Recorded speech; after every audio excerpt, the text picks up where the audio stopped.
Hello students, very good morning to one and all and welcome to Enlightened Educators. So today this is a very important update on PG students update this is. So actually you know that PGCET exams are over and it got your results and also your first round is going on.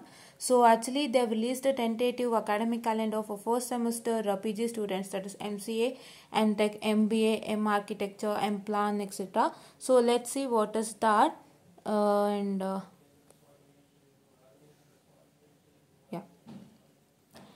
so according to your tentative academic calendar, so the same dates for all students. It is, if I read for one, it is for all, right? So for first semester MCA it is 12/2/2024 and it is same for all, that is MTech, MBA, and M Architecture and M Plan, and classes commencement is also the same date, and last working day is 25/5/2024. So last working day is 25/5/2024.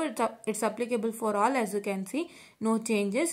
And practical examination and internship, that is Viva, Voice Project, or any other which is present, for that it is 27/5/2024 to 31/5/2024. So this is applicable for all except MBA, because MBA doesn't have practicals, as you all know that, right? Okay.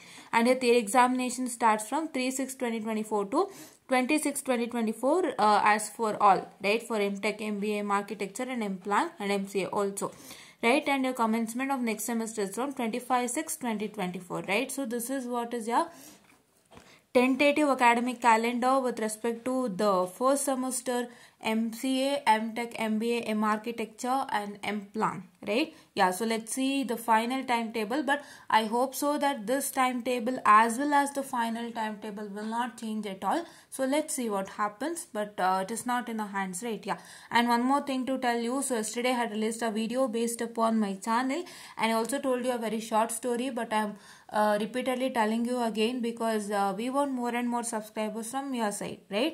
Subscriptions from your side, and we want to make sure that you people are availing of facilities, right? Actually I told you yesterday that so they're not doing it in an they're doing it in an order, say, that is starting from module 1 to module 5, and they don't even do according to their things anta.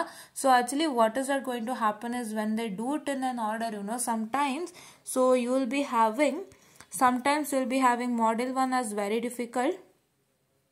I have already told you this. Module 2 might be easy, module 3 might be moderate, and it goes so on. So what is that going to happen is if they do according to the order, you will face all the phases of the module, right? That means the module might be difficult module encounter ಮಾಡ್ತೀರಾ, easy module encounter ಮಾಡ್ತೀರಾ, moderate module encounter ಮಾಡ್ತೀರಾ, order ಮಾಡಿದ್ರೆ. But ಏನಾಗುತ್ತೆ, when you take a plan, say easy, moderate, or medium and difficult, so it is very easier alva. So first day ನೀವು easiest ಅಂತ ತಗೊಳ್ಳೋದು, easiest ಇದೆಲ್ಲ cover ಆದಮೇಲೆ moderate models ತಗೊಳ್ಳೋದು, and moderate models ಎಲ್ಲ cover ಆದಮೇಲೆ ನಿಮ್ಮ ಡಿಫಿಕಲ್ಟ್ models ತಗೊಳ್ಳೋದು. ಸೊ ಇದರಿಂದ ಏನಾಗುತ್ತೆ ಅಂದರೆ it will also boost up your what I can say the confidence, right? ನಿಮ್ಮ ಕಾನ್ಫಿಡೆನ್ಸು ಬೂಸ್ಟ್ ಅಪ್ ಆಗುತ್ತೆ.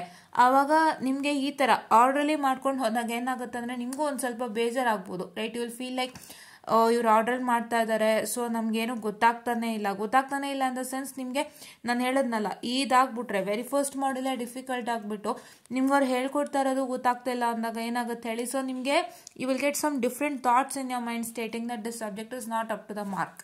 ಹೌದಾ?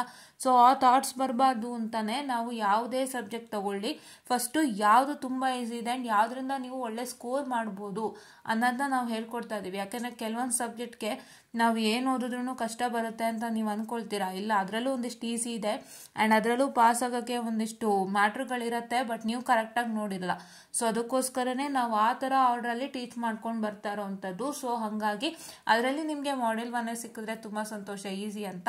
It is like that only. But ya, so ನಾವು ಈ ಒಂದು ಐಡಿಯಾಲಜಿನ ತೆಗೆದುಕೊಂಡು ಮಾಡ್ತಾ ಇರೋವಂಥದ್ದು. I hope you are getting my point, right? So ನೀವು ಅರ್ಥ ಮಾಡ್ಕೊಳ್ತೀರಾ ಮ್ಯಾಟರ್ನ ಅಂತ ನಾನು ಅನ್ಕೊಂಡಿದ್ದೀನಿ. ಸೊ ನಾನು ತುಂಬ ಸತಿ ಇದನ್ನು ಹೇಳ್ಬಿಟ್ಟಿದ್ದೀನಿ, ನಾನು ತುಂಬ ವೀಡಿಯೋಸ್ಗಳಲ್ಲಿ ಹೇಳಿದ್ದೀನಿ. ಸೊ ನಿಮಗೆ ಎಲ್ಲ ಆರ್ಡ್ರಲ್ಲೇ ಹೋದಾಗ ಎಷ್ಟು ನಿಮಗೆ ಒಂಥರ ಏನೇನೆಲ್ಲ ಫೇಸ್ ಮಾಡ್ತೀರಾ when you have a subject which is taught in an order, right? ಅವ್ರಿಗೆ ಆರ್ಡರ್ ಟೀಚ್ ಮಾಡಬೇಕಂತ ಇರುತ್ತೆ, ಬಟ್ ಅದರಿಂದ ಏನು ಗೊತ್ತಾ, that is not a benefit for few of the subjects, right? ಕೆಲವೊಂದು ಸಬ್ಜೆಕ್ಟ್ಗೆ ಬೆನಿಫಿಟ್ ಇರೋದಿಲ್ಲ. ಸೊ ಅದಕ್ಕೆ ಏನು ಮಾಡಬೇಕಾಗುತ್ತೆ, ಬೆನಿಫಿಟ್ ಆಗದೆ ಇರೋವಂಥ ಸಬ್ಜೆಕ್ಟ್ಗಳಿಗೆ ಈ ಥರ ಈಸಿಯೆಸ್ಟ್ ಮಾಡ್ಯೂಲ್ನೆಲ್ಲ ಫಸ್ಟ್ ಲಿಸ್ಟ್ ಹಾಕಿ ಅದನ್ನ ಟೀಚ್ ಮಾಡಿ ಮುಗಿಸೋದು, ಆಮೇಲೆ ಮಾಡ್ರೇಟಿಗೆ ಬರೋದು, ಆಮೇಲೆ ಡಿಫಿಕಲ್ಟ್ ಮಾಡ್ಯೂಲ್ಸಿಗೆ ಬರೋದು. ಸೊ ಈ ಥರ ಮಾಡ್ತಾ ಹೋದಾಗ ನಿಮ್ಮ ಕಾನ್ಫಿಡೆನ್ಸು ಬೂಸ್ಟ್ ಆಗುತ್ತೆ, ನಿಮಗೆ ಗೊತ್ತಾಗುತ್ತೆ. ಸೊ ಒಂದು ಸಬ್ಜೆಕ್ಟಿಂದ ನನ್ನ ಹತ್ರ ಯಾವ್ಯಾವ ಈಸಿಯೆಸ್ಟ್ ಕಾನ್ಸೆಪ್ಟ್ಸ್ ಇದೆ ಆ್ಯಂಡ್ ನಾನು ಅದರಿಂದ ಎಷ್ಟು ಮಾರ್ಕ್ಸ್ ಸ್ಕೋರ್ ಮಾಡ್ಬೋದು, ಸೊ ನನಗೆ ಅದರಿಂದ ಸಬ್ಜೆಕ್ಟು ಕ್ಲಿಯರ್ ಆಗುತ್ತಾ ಅಥವಾ ಸಬ್ಜೆಕ್ಟ್ಸು ಪಾಸ್ ಆಗುತ್ತಾ ನನಗೆ ಅದರಿಂದ ಅನ್ನೋವಂಥದ್ದು ನಿಮಗೆ ಗೊತ್ತಾಗುತ್ತೆ, ರೈಟ್? ಎಷ್ಟಕ್ಕೆ ಪಾಸ್ ಆಗುತ್ತೆ ಆ್ಯಂಡ್ ನನಗೆ ಅದು ಒಳ್ಳೇದ ಅಂತೇಳಿ ನೀವು ತಿಳ್ಕೊಳ್ಬೋದು. ಸೊ ಹಂಗಾಗಿ ಆ ಒಂದು ಐಡಿಯಾಲಜಿ ಇಟ್ಕೊಂಡೆ ನಾನು ಸ್ಟಾರ್ಟ್ ಮಾಡಿರೋದು. And teaching wise you already know it is very easily understandable and crystal clear and ಪ್ರತಿಯೊಂದು ಡೀಟೇಲ್ ಆಗಿ ಬಿಡಿಸಿ ಹೇಳ್ತಾ ಇದ್ದೀನಿ. ಕ್ವಶನ್ಸ್ ತಗೊಳ್ತಾ ಇದ್ದೀನಿ. ಆ್ಯಂಡ್ ನಾನು ಮೊನ್ನೆನೂ ಹೇಳಿದ್ದೆ ಏನಂತ, ಕ್ವಶನ್ಸ್ ತಗೊಂಡಾಗ ನೀವು ಬರೀ 3 ಸ್ಟಾರ್ ಮಾರ್ಕ್ 4 ಸ್ಟಾರ್ ಮಾರ್ಕ್ ಹಾಕ್ತಿರೋ. ಇಲ್ಲಿ put 3 and 4 star mark in front of the question which is been repeated many a times, but what is that going to happen, you feel is that. So ಅದರಿಂದ ನಿಮಗೆ ಸ್ವಲ್ಪ loss ಆಗುತ್ತೆ ಅಂತ ಹೇಳಿದ್ದೆ. So ಅದನ್ನ ನೀವು ನೆನ್ನೆ ರಿಲೀಸ್ ಮಾಡಿರೋಂಥ ವಿಡಿಯೋ ನೋಡಿದರೆ ಗೊತ್ತಾಗಿರುತ್ತೆ. ಸೊ ದಯವಿಟ್ಟು ಅದರಲ್ಲಿ ವಾಚ್ ಮಾಡಿ, ಅದನ್ನ ಇನ್ ಡೀಟೇಲ್ ಆಗಿ ಹೇಳಿದ್ದೀನಿ. And this is what is just about to tell you. So please don't feel like ಇದನ್ನೆಲ್ಲ VTU ಅಪ್ಡೇಟಲ್ಲಿ ತಿಳಿಸ್ತಾ ಇದ್ದೀವಿ ಅಂತ, ಬಿಕಾಸ್ ನಮಗೆ ಇವಾಗ we have got 26 subscribers and so we are trying to make VTU updates viral. So VTU ಅಪ್ಡೇಟ್ಸ್ನ ನಾವು viral ಮಾಡಿ ಅದ್ರ ಜೊತೆಗೆ ಇನ್ಫಾರ್ಮೇಷನ್ನ ನಾವು ಕೊಡೋದ್ರಿಂದ ಸೊ ಏನಾಗುತ್ತೆ ಅಂತಂದರೆ ನಿಮಗೆ ಬಹಳಷ್ಟು ಸಹಾಯ ಆಗುತ್ತೆ. ಸೊ VTU ಅಪ್ಡೇಟ್ಸ್ ನೋಡೋರಿಗೆ ಇನ್ಫಾರ್ಮೇಷನ್ ಸಿಕ್ಕಿದಾಗ if it is helpful for anybody they will make sure that they are going to share it to those friends ಅಂತ VTU ಅಪ್ಡೇಟ್ಸ್ನಲ್ಲಿ ನಾವಿನ್ನ ವೈರಲ್ ಮಾಡ್ತಾ ಇದ್ದೀನಿ. So it is nothing students, so this is what is the cost that we are doing it ಅಂತ ಹೇಳ್ತಾ, so I'll just wind up the session and let's see for the final calendar. So final calendar is not yet released, so this is tentative and I hope that this will only carry for the final anta helta. Thank you.